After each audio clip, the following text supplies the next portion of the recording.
the idea of a Jesse tree, something I absolutely love during the season of Advent. We are reading as a congregation this fantastic book called The Greatest Gift by Ann Voskamp.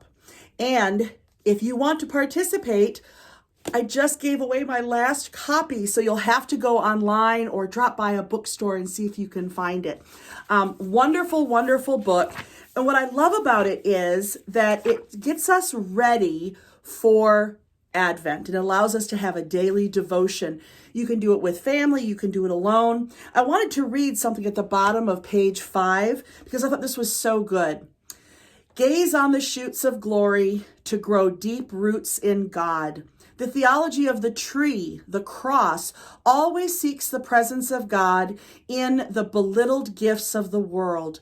The small babe of Bethlehem, the dismissed Son of God, stripped and beaten Messiah, hanging exposed on the tree. He begs us to spend the attention of Advent on the little, the least, the lonely, and the lost. Because in the rush and the hurry and our addiction to speed, it might just be a bit like stepping on the shoot that sprouts up from the stump. Advent, it is made of moments. This slow unfurling of grace. Oh, you guys are really going to enjoy this. That is from our little devotion for today. What I'm doing each day, and this is maybe not very beautiful or something, but what I'm doing is taking the ornament and just tearing that page out. Ha ha! See, tear the page out, and then I cut a circle, well, sort of a circle. I'm not very good at scissors. I think I need to go back to preschool and learn more. And then I'm just poking a hole through it and putting a piece of ribbon and tying it on my branch. Now, this whole idea of a Jesse tree, the concept comes from this beautiful passage in Isaiah 11, and I want to read that with you today. Oh, this is beautiful. A shoot will come from the stump of Jesse. Remember, Jesse is King David's father, okay? So he is the one that the promised king was given through. And of course, we know that Jesus is the king at the end of David's line.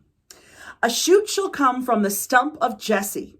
From his roots, branch will bear fruit. The Spirit of the Lord will rest upon him, the Spirit of wisdom and understanding, the Spirit of counsel and of might, the Spirit of the knowledge of the fear of the Lord. And he will delight in the fear of the Lord, which means awe.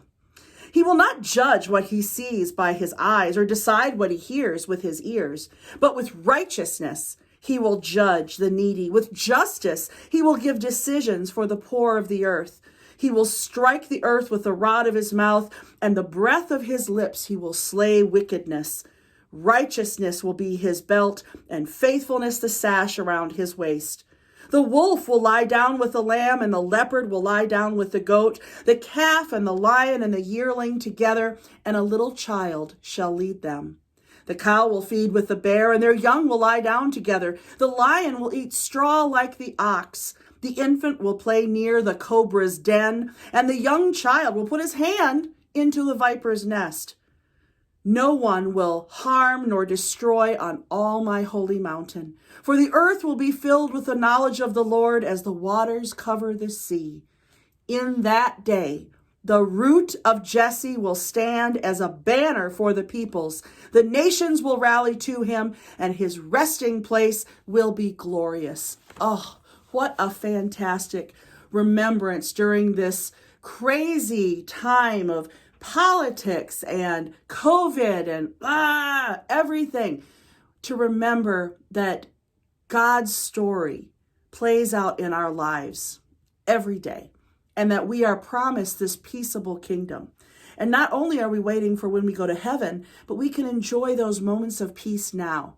So I encourage you to set up a Jesse tree in your home, cut out the ornaments, and hopefully by the time Christmas arrives, you'll have a tree covered with all of these Old Testament prophecies that point to the way of Jesus. Happy Jesse tree.